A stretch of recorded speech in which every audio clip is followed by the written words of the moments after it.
quiero presentarle al doctor René Gómez. Así que, doctor, este es su tiempo, es un placer poder presentarlo y vamos a estar atentas para escuchar su ponencia. Su tiempo, doctor. Muchas gracias por la presentación y gracias por la invitación. Para mí es un placer participar en la educación en todos los centros de ECMO y preparación para centros de ECMO en toda Latinoamérica. Voy a compartir mi pantalla. A ver, un segundito. Estoy tratando de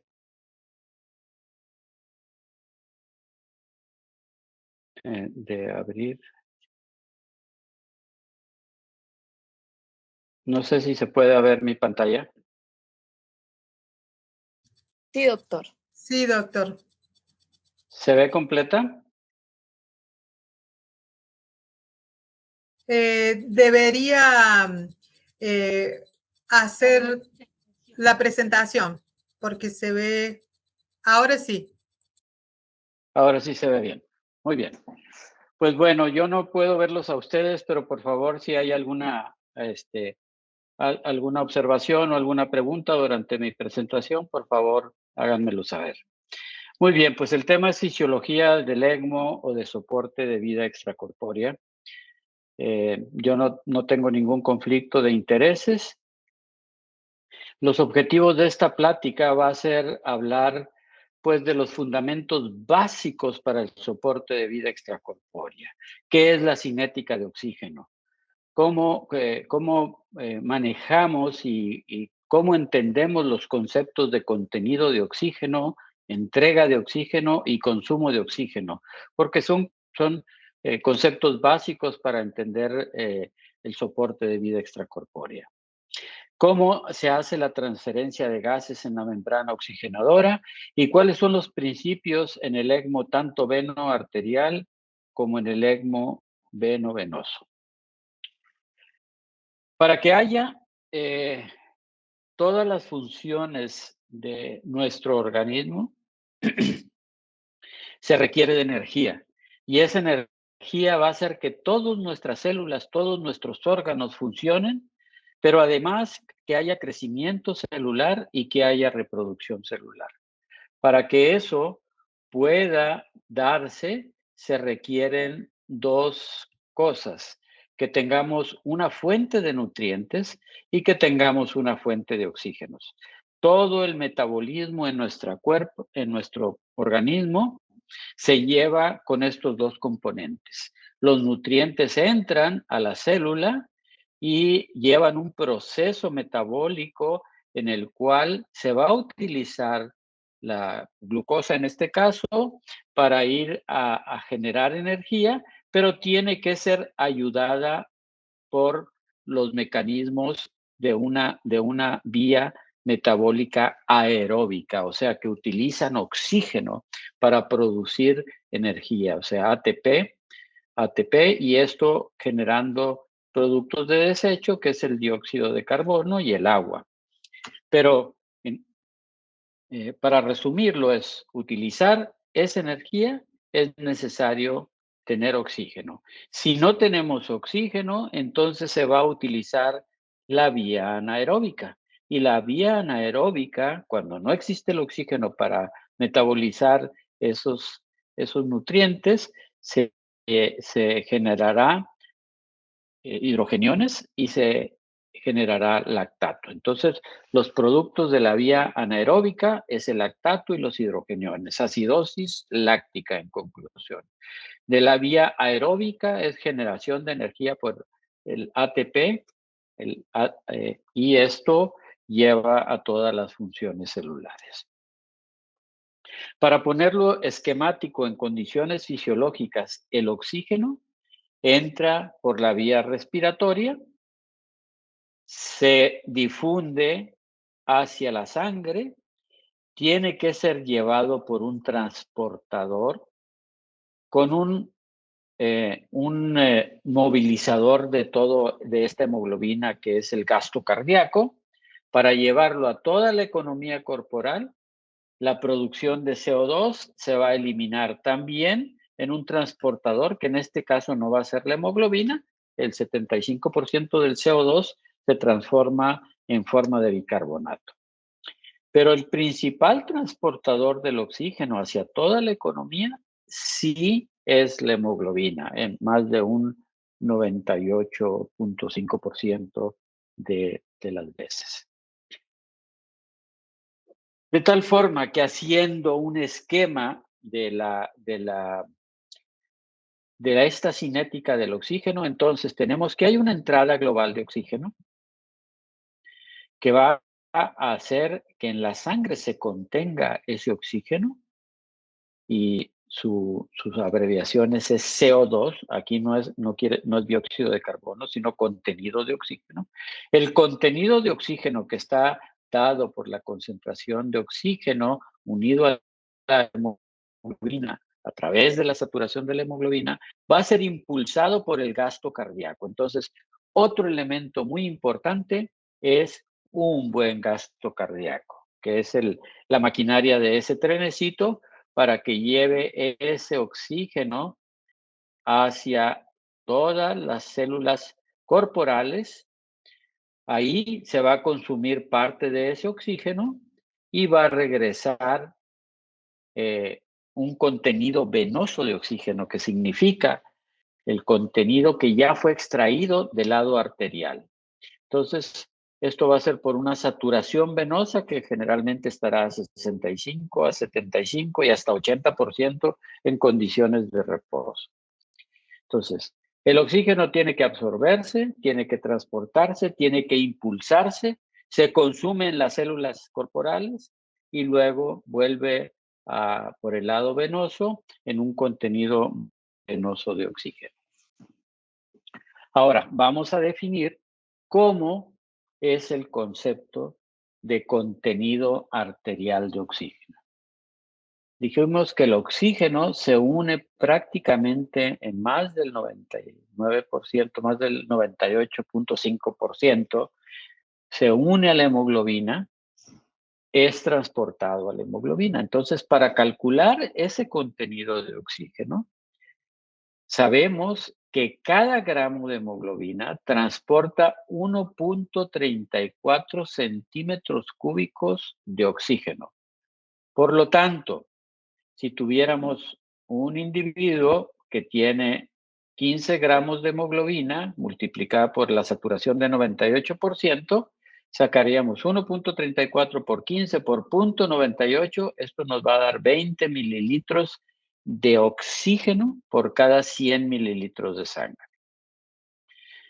Vemos que el oxígeno disuelto en la sangre prácticamente no se lleva, o sea, no es parte del contenido de oxígeno, o es muy bajo lo que proporciona de oxígeno. Miren, cada milímetro cúbico de oxígeno transporta 0.003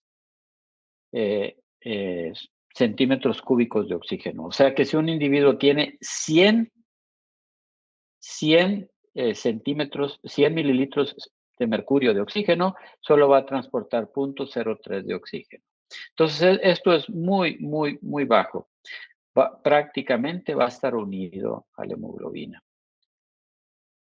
Esto es en 100 mililitros de sangre. Si tenemos 1000 mililitros de sangre, o sea, 1 litro, pues son 200 mililitros de oxígeno en cada litro de sangre, es lo que se contiene de oxígeno.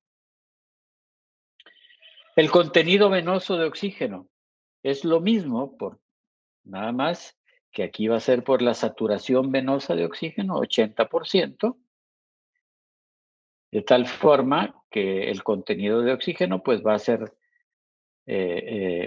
menor en un 20%. Si ya eran 20 el contenido, o 200 el contenido arterial de oxígeno, el 80% va a ser pues 160 mililitros de oxígeno por cada litro de sangre.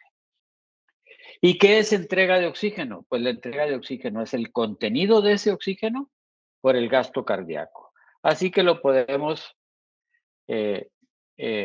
pues calcular en una forma muy sencilla, lo cual veremos más adelante. ¿Y qué significa consumo de oxígeno? Consumo de oxígeno es la cantidad de oxígeno que se extrae del contenido arterial. Entonces, es el contenido arterial de oxígeno menos el contenido venoso de oxígeno. Eso es lo que es el consumo de oxígeno. Para resumir esto, entonces, la entrega de oxígeno, que es DO2, así se abrevia entrega de oxígeno, DO2, porque viene de la palabra en inglés delivery. Entonces, la entrega de oxígeno es igual al gasto cardíaco por el contenido arterial de oxígeno. Este se lleva a los tejidos, se consume. ¿Cuánto se consume? Esto es igual al gasto cardíaco por el contenido arterial menos el contenido venoso. Y aquí vamos a ponerle número a todos estos pues cálculos que hemos comentado anteriormente. Dijimos que la entrega de oxígeno es igual al contenido de oxígeno y el contenido de oxígeno por el gasto cardíaco y el contenido de oxígeno se calcula la hemoglobina, o sea, la saturación por la hemoglobina por 1.34, porque cada gramo transporta 1.34. Y dijimos que entonces si tenía 15 gramos de hemoglobina eran 20 centímetros cúbicos por cada 100 mililitros. Pero por cada litro son 200 centímetros cúbicos. Estamos hablando de un individuo sano, un adulto, normal.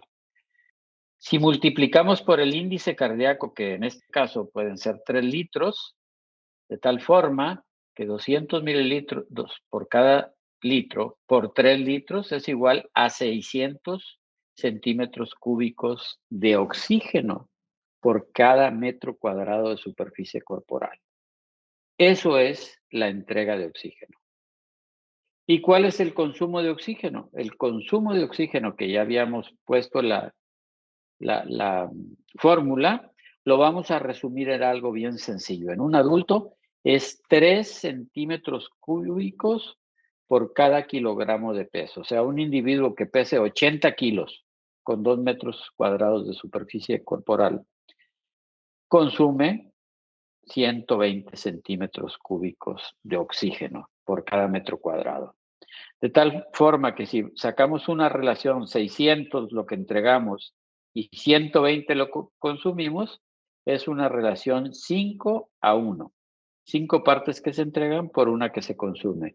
De tal forma que la saturación venosa va a ser, si aquí era la entrega de 100%, le quitamos una quinta parte, aquí va a ser de 80%. Eso teniendo un metabolismo basal normal.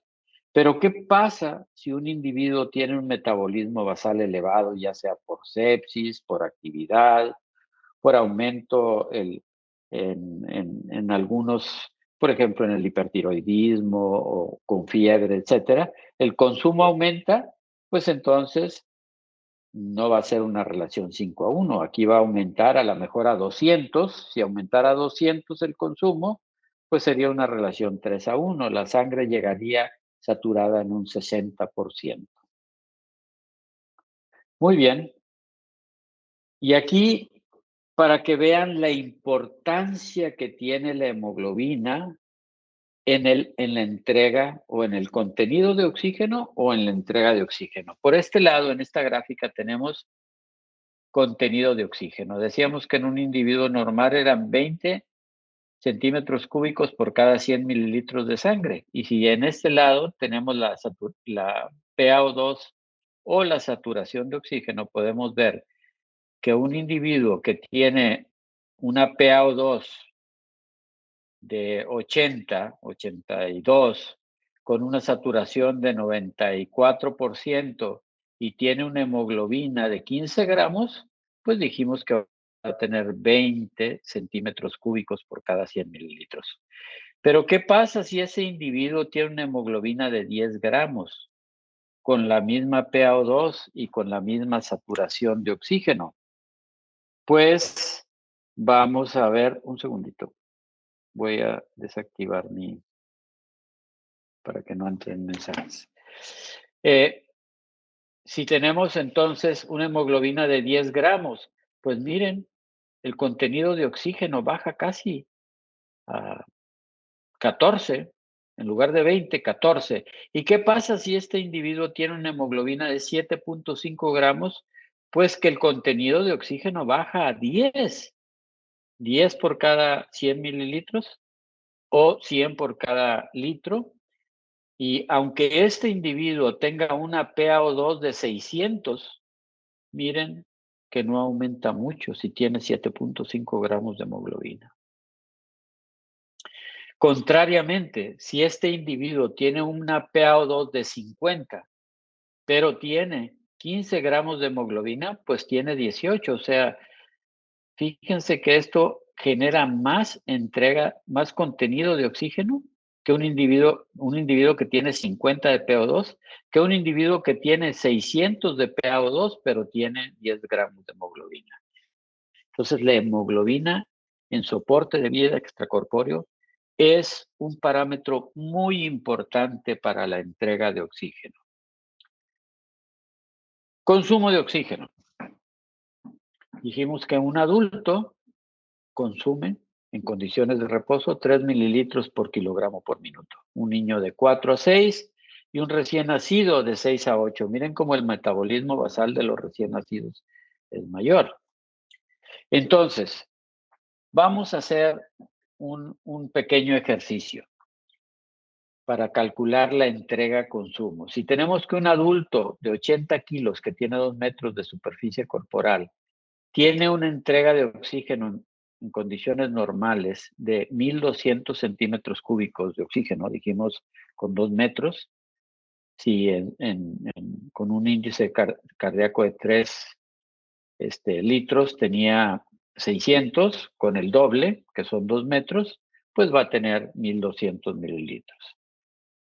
Y tiene un consumo de oxígeno, si calculamos 80 por 3, serían 80 por 3, 240. Y tiene un consumo de oxígeno de 240 centímetros cúbicos, entonces va a tener una relación de 5 a 1. 5 partes que se entregan por una parte que se consume. Entonces, si lo ubicamos en esta gráfica, un individuo en condiciones normales que tiene una relación entrega-consumo de 5 a 1 va a tener una saturación de 80%. Si la entrega disminuye, pues entonces la saturación venosa va a bajar a 75%. Si la entrega sigue disminuyendo a 3 a 1, o sea que estamos entregando menos con el mismo consumo, pues vamos a tener una saturación venosa de 66%. Y si tenemos una relación 1 a 1, la saturación venosa, o sea, entregamos prácticamente lo mismo que se consume, pues la saturación venosa va a ser 50%. Debajo de esto se empieza a generar acidosis láctica. Si se acuerdan de la primera figura, que es cuando el metabolismo no se puede generar por vía aeróbica, se va a la vía anaeróbica y de aquí empezará a producirse lactato y acidosis. Por lo tanto, en unos minutos o en unas horas llegará a un estado de shock. Así que una relación menor de 2 a 1 es muy peligrosa. En resumen, cuando existe por cualquier razón un desajuste entre la entrega y el consumo de oxígeno, se conduce a hipoxia. Y el ECMO es una herramienta para restablecer la entrega de oxígeno y mantener un metabolismo aeróbico de los tejidos, ya sea porque aumentamos la saturación arterial, aumentamos el contenido de oxígeno, o porque aumentamos la entrega de oxígeno aumentando la saturación de oxígeno y la hemoglobina y aumentando el gasto cardíaco. De tal forma que esas son las bases del soporte de vida extracorpórea. ¿Y qué pretendemos hacer en el soporte de vida extracorpórea? Es mantener una entrega-consumo mayor de 3 a 1. Esa es la meta. Entonces, vamos a proporcionar con el ECMO la cantidad o el contenido de oxígeno suficiente y una entrega de oxígeno suficiente para mantener esa relación de 3:1. O sea, que tengamos una saturación venosa mixta real por lo menos de un 65%. Claro, si estamos en un 60 o estamos en un 59, todavía no entraremos a la acidosis láctica, pero una vez que empecemos a bajar de 50%, se generará acidosis láctica. ¿Qué es lo que hacemos entonces con el ECMO? Es proporcionar dos cosas. Proporcionar un contenido adecuado de oxígeno. ¿Cómo? Pues manteniendo una saturación de oxígeno, un buen nivel de hemoglobina a través de una membrana, generando difusión de oxígeno y eliminación de dióxido de carbono a través de una membrana oxigenadora, que ya lo verán en otras pláticas cómo se lleva a cabo esto.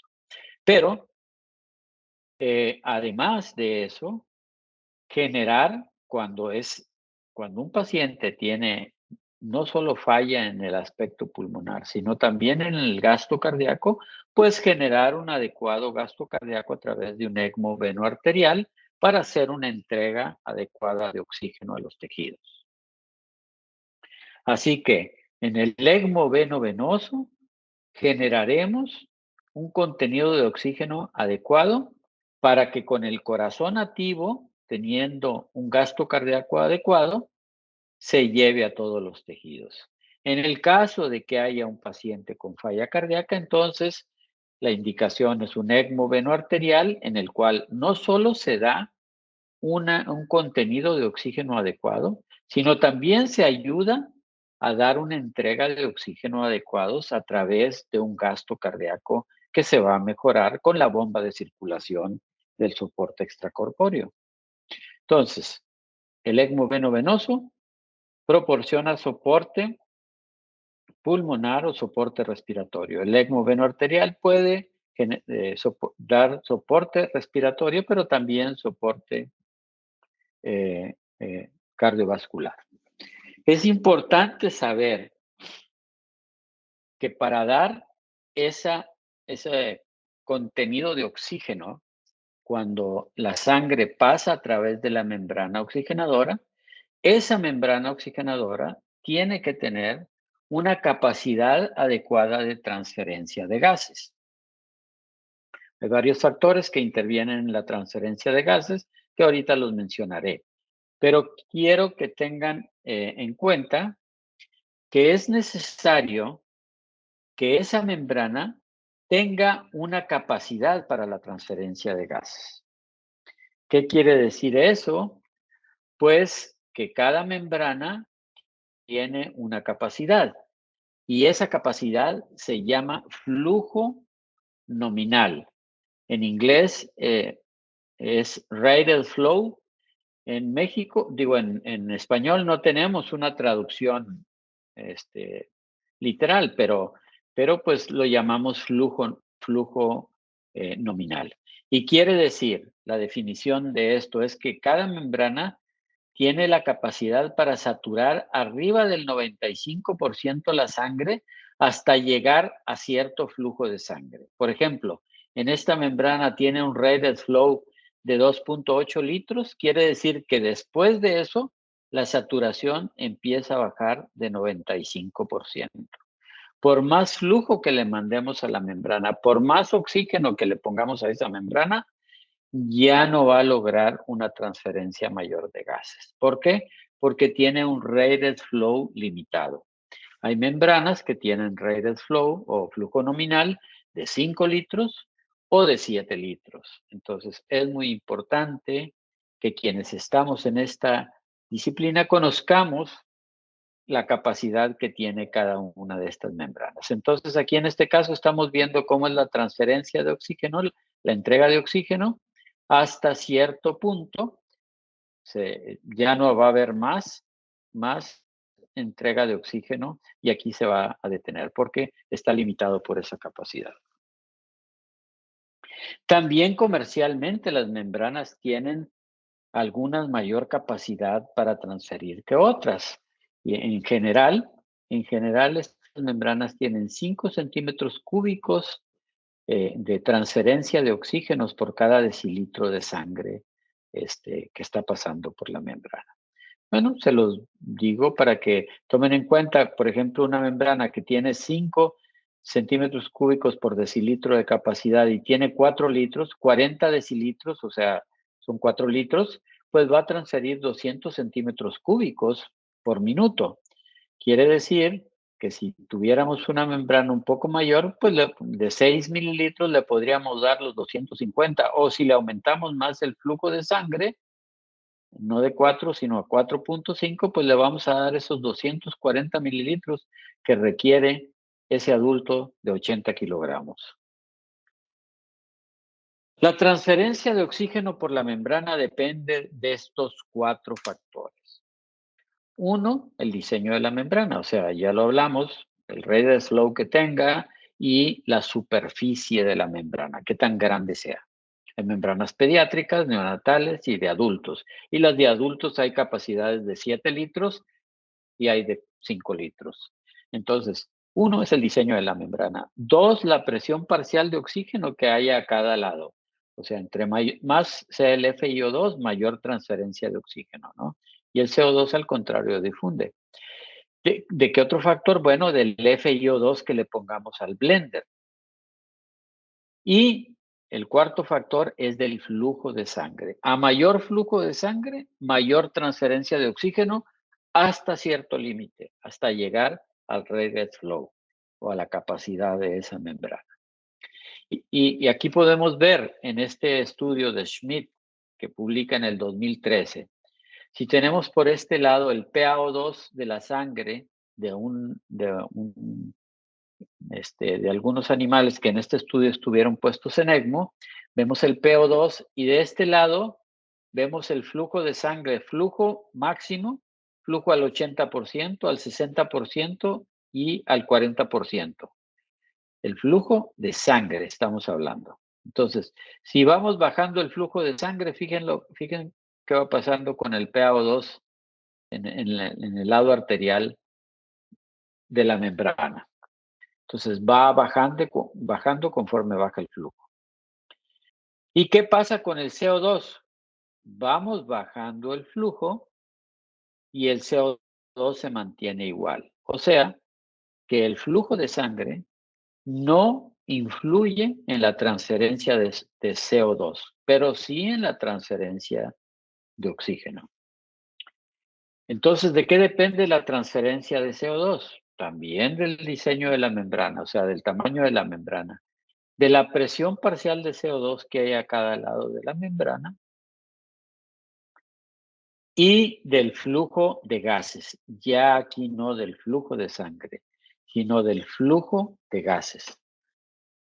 ¿Qué quiere decir esto? Que a mayor flujo de gases, mayor transferencia de CO2. Y entonces aquí en el estudio de Schmidt podemos ver que si le vamos bajando el flujo de la membrana, aquí está flujo de la membrana, ¿qué pasa con el CO2? Con el CO2, pues va aumentando.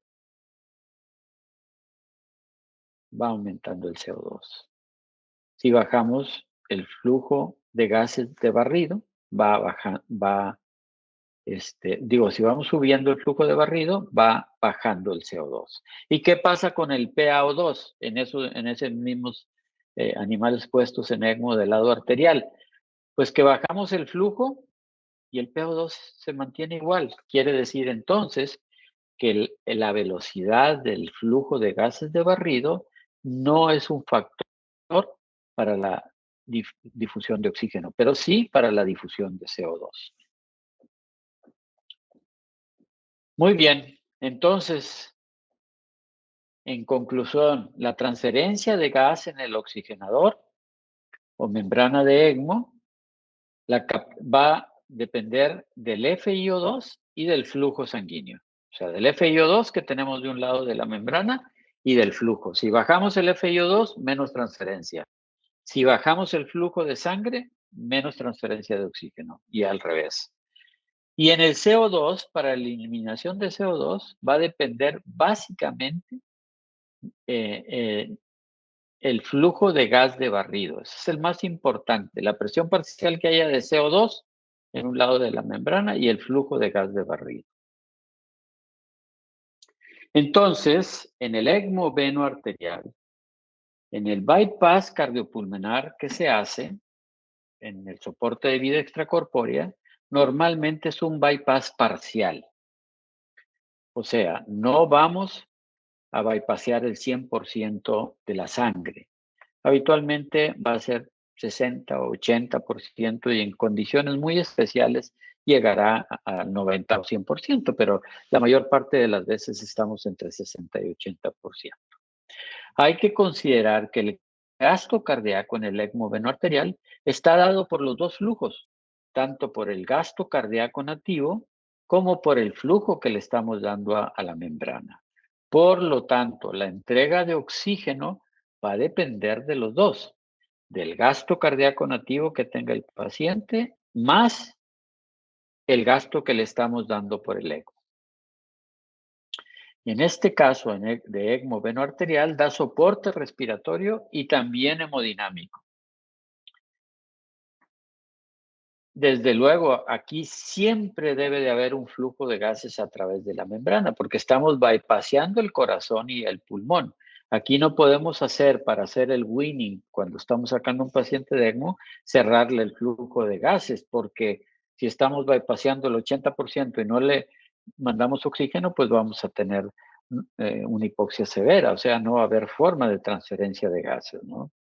No en el ECMO veno-venoso. En el ECMO veno-venoso, para salir, podemos cerrar los gases y ver si el paciente tolera, porque no estamos bypasseando el corazón y el pulmón. Entonces, vamos a poner un ejemplo en un ECMO veno-arterial. Normalmente tenemos una pulsatilidad en la línea arterial de esta forma. Aquí estamos sin iniciar el ECMO. Aquí tenemos flujo pulmonar. Vamos empezando a subirle el flujo del ECMO. ¿Y qué pasa con el flujo pulmonar? Pues que empieza a disminuirse. Este es el flujo sistémico de la sangre en total. ¿Qué pasa entonces con la pulsatilidad? Empieza a bajar. Cuando llegamos a dar el total, un índice cardíaco de 3 litros, o sea, si es un gasto cardíaco de 6 litros, pues obviamente vamos a bajar totalmente la pulsatilidad porque todo va a ser flujo extracorpóreo, ya no va a haber nada de flujo pulmonar, todo va a ser dado por la bomba. Y cuando empezamos a bajar el flujo del ECMO, pues nuevamente empieza a aparecer pulsatilidad y empieza a haber flujo pulmonar. Entonces, este concepto es muy importante en el ECMO veno-arterial, que no sucede en el ECMO veno-venoso. ¿Qué pasa en el ECMO veno-venoso? Pues que tenemos un gasto cardíaco nativo. Aquí estamos sacando sangre del sistema venoso, en este caso es un ECMO femoroatrial, estamos sacando por la femoral que llega hasta el piso de la aurícula, estamos sacando la sangre, la bombeamos al oxigenador y la regresamos por otra vena hacia el sistema venoso para que pase de ahí a toda la circulación. Tenemos entonces que tener un corazón nativo funcional. Aquí no damos soporte cardíaco, damos solamente soporte respiratorio. También aquí el flujo de la bomba habitualmente es el 60 al 80% del gasto cardíaco. Y la entrega de oxígeno también depende de la entrega de los dos flujos. ¿Qué tanto da el corazón y pulmón nativo? Si tenemos 80% que estamos dando con la bomba, pues solo el 20% está dado por el corazón y pulmón nativo. Si tenemos un pulmón totalmente enfermo, pues a lo mejor no va a participar en nada. Y hay que considerar otro factor en el ECMO veno-venoso, que no sucede en el ECMO veno-arterial, que es la recirculación. Porque parte de la sangre que estamos inyectando aquí puede ser tomada por esta cánula y eso se llama recirculación. La recirculación habitualmente en un ECMO con cánulas bien posicionadas es menor al 15%, pero si no están bien posicionadas y están juntas una de otras, o hay otros factores como disminución en el gasto cardíaco, o como disminución en la bulimia, o taponamiento cardíaco, algunos otros factores que aumentan la recirculación, pues va a disminuir la entrega de oxígeno. Esto en el ECMO veno-venoso. En el ECMO veno-arterial, ese concepto no existe de recirculación. Es exclusivo del ECMO veno-venoso. Y aquí podemos ver en el ECMO veno-venoso lo importante que es la participación de cada uno de los flujos. Por ejemplo, si tenemos 75% en un pulmón enfermo, es un veno-venoso. Si tenemos 75% de participación por el ECMO, pues vamos a tener prácticamente una saturación arterial de 90%, ¿verdad? Si estamos dando una participación del 50%, pues la saturación venosa seguramente va a estar entre 80 y 90%, dependiendo de cómo tengamos el nivel de hemoglobina. Pero para un ECMO veno-venoso, 70-80% de saturación, con eso podemos tener una entrega suficiente a los tejidos de oxígeno. Vean que aquí es diferente el concepto que se maneja cuando se habla de ventilación mecánica. En ventilación mecánica queremos tener al individuo saturando el 95% o arriba de eso. En ECMO veno-venoso podemos tener una saturación venosa de 80-90% con una entrega de oxígeno adecuado, si calculamos de acuerdo a la fórmula que les indiqué al principio de la plática. Y miren, nada más poniendo en forma práctica lo que sucedería en ese individuo de 80 kilogramos que comentamos, que tiene un consumo de oxígeno de 200 centímetros cúbicos de oxígeno, porque dijimos 80 por 3 centímetros cúbicos por cada kilo, entonces tiene un consumo de 260 en condiciones basales. Y en el ECMO le estamos dando 4 litros, y este individuo tiene 12 gramos de hemoglobina, pues le estaríamos dando prácticamente esos, si multiplicamos 12 gramos por 1.34 por 4 litros, nos van a salir 240 mililitros que estamos renovando o entregando de oxígeno. ¿Qué pasa si ese individuo tiene un nivel de hemoglobina menor? Pues nosotros tenemos que aumentar nuestro flujo del ECMO a 5 litros para poderle estar dando esos 240 mililitros. Contrariamente, si ese paciente tiene 14 gramos de hemoglobina, pues necesitamos 3 litros nada más para poderle estar dando esos 240 centímetros de oxígeno cada minuto para su consumo de oxígeno. Así que en el ECMO, si tenemos, ese es el concepto solamente de entrega de oxígeno en un paciente que tiene problema pulmonar, o subimos el nivel de hemoglobina o subimos el nivel de flujo de sangre al circuito del ECMO. Muy bien, entonces, podemos concluir que la entrega de oxígeno a los tejidos depende de 2 factores importantes, que es el contenido de oxígeno por el gasto cardíaco, y que un desajuste entre la entrega y consumo conduce a hipoxemia, pero que el ECMO puede restablecer esa entrega-consumo manteniendo esa relación por lo menos de 3:1. Y que la entrega de oxígeno en el ECMO depende del flujo de sangre, de la hemoglobina, del contenido de la hemoglobina, del contenido de oxígeno en la bomba y del flujo nativo, o sea, del gasto y del flujo de la bomba, del gasto cardíaco nativo y del flujo de oxígeno. Y que la eliminación de CO2 depende del nivel de CO2, aquí de dióxido de carbono en la sangre, y del flujo de gases frescos, no del flujo de sangre. Pues esto es en términos, queriendo hacer sencillo y práctico, los conceptos básicos en la fisiología del ECMO, tanto veno-venoso como veno-arterial. Muchas gracias. Este es mi correo y este es mi teléfono celular. Si tuvieran alguna duda que no podamos cubrir durante la plática o que se genere posteriormente. Muchas gracias. Muchas gracias, doctor Gómez. La verdad que su ponencia fue excelente. No es fácil entender muy bien la fisiología, pero usted lo hizo muy práctico y muy entendible. Con respecto al ECMO veno-venoso, en ese caso se utiliza para algunas patologías como sepsis, tóxicos o algunos problemas respiratorios, el ECMO. Bueno, el ECMO veno-venoso es para dar un soporte respiratorio, no dar soporte cardíaco. Tiene cierta influencia en la mejoría del gasto cardíaco porque mejora la oxigenación del corazón en un paciente que tiene falla respiratoria severa, pero no es el objetivo primordial. Cuando se desea dar soporte hemodinámico en un paciente que tiene sepsis o en un paciente que tiene un choque cardiogénico o en un paciente que está hipotenso por muchos factores, el ECMO veno-arterial es el indicado. El ECMO veno-venoso es para dar soporte puramente respiratorio. Perfecto, perfecto. Y otra de las preguntas es que si un paciente crítico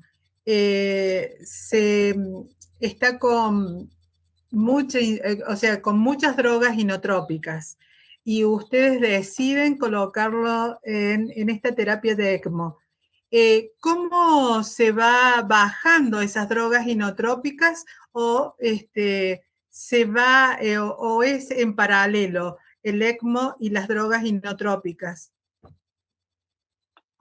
Bueno, tenemos que el manejo médico para el paciente en falla cardíaca o en paciente en un estado de shock cardiogénico, está dado médicamente por tratar de mejorar el soporte, el uso de inotrópicos, pero también el uso de vasopresores, o sea, que aumenten la resistencia vascular para tratar de subir la presión. Sin embargo, los vasopresores y los inotrópicos tienen efectos adversos en el paciente con choque cardiogénico, que es aumentan el consumo de oxígeno y aumentan la poscarga y a veces el corazón sufre más.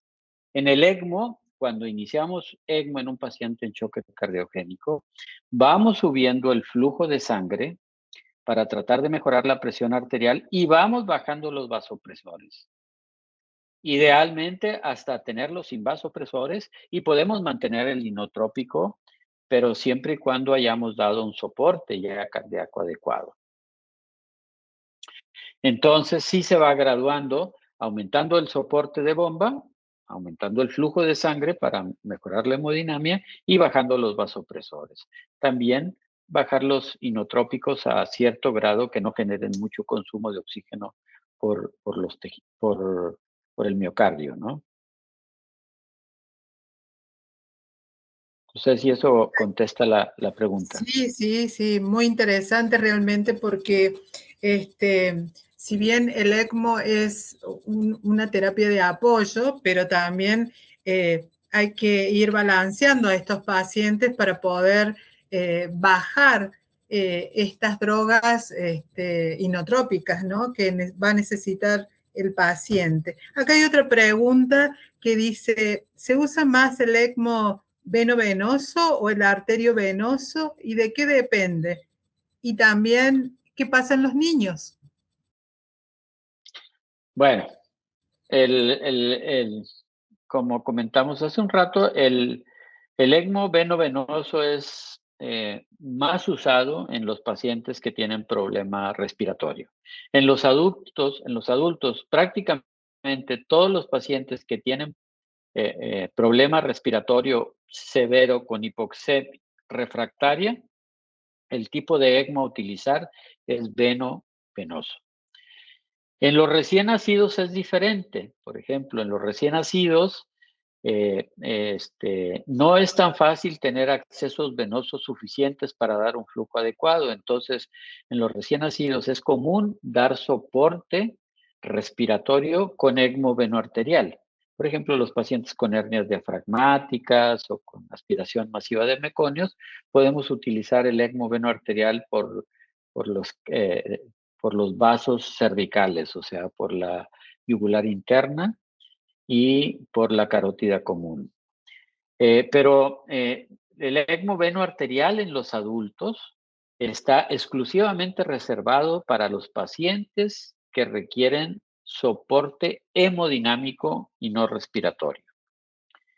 Podemos utilizar a veces en forma mixta lo que llamamos ECMO veno-arterio-venoso en pacientes que tienen, por ejemplo, que tienen básicamente problema pulmonar, pero que también están chocados porque la hipoxemia los chocó. Entonces, a veces podemos iniciar con un ECMO que se llama veno-arterio-venoso.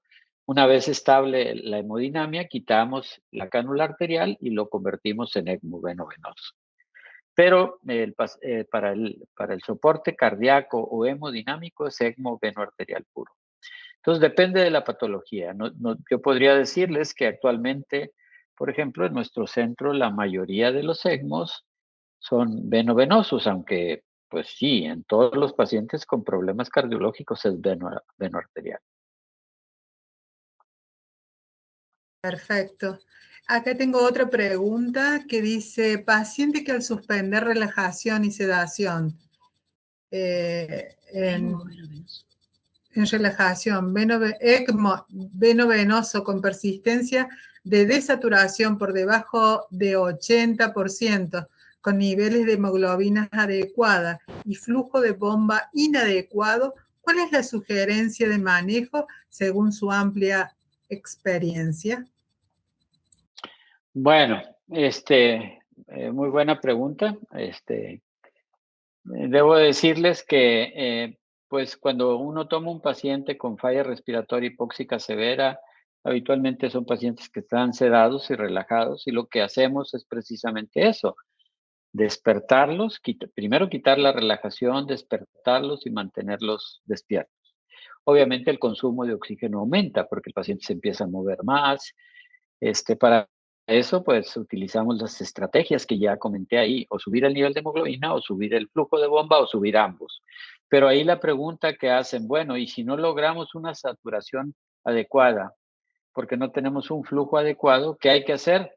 Pues hay que poner, primero quiere decir que si no tenemos un flujo adecuado, seguramente la cánula de drenaje no es lo suficientemente grande para darnos ese drenaje adecuado que nos pueda mejorar el flujo de bomba, un mejor flujo de bomba. Entonces, o ponemos una cánula de mejor calibre o ponemos otra cánula. A veces ponemos dos cánulas de drenaje, ¿no? Cuando uno va a poner un paciente en ECMO, tenemos que planear cuánto flujo le vamos a dar antes de canularlo. Si es un paciente que pesa 120 kilos o 130 kilos, pues, ¿qué flujo voy a necesitar? Pues pudiera necesitar 5 litros de oxígeno o más. Entonces tenemos que poner una cánula lo suficientemente grande para que nos dé ese flujo. Obviamente, una cánula implica que tomemos un vaso grande. Hemos utilizado cánulas hasta 29 French en pacientes de muy alto peso. Y en algunos de ellos a veces hemos tenido que poner dos cánulas en condiciones de metabolismo excesivo. No es lo habitual, pero la mayoría de los pacientes con cánulas de 25, 27 French podemos dar bien colocadas, obviamente, que estén bien en una buena posición y con un buen volumen intravascular nos van a dar un flujo suficiente. No sé si contesta la pregunta. Sí, muchas gracias, doctor.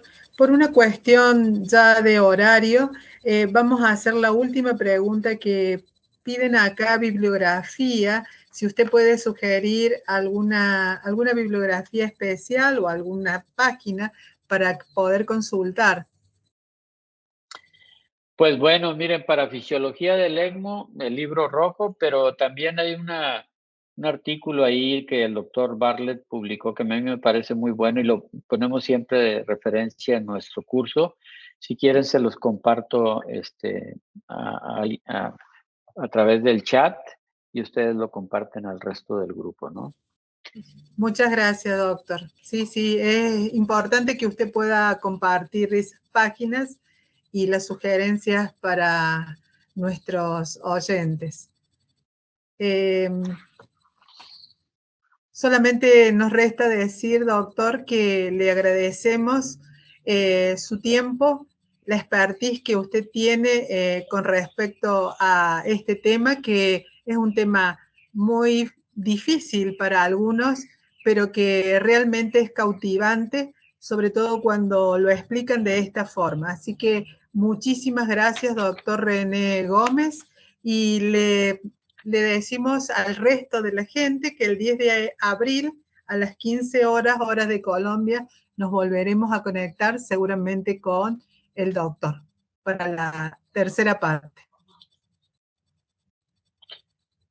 Muy bien, muchas gracias por la invitación. Es un gusto. Un placer, doctor.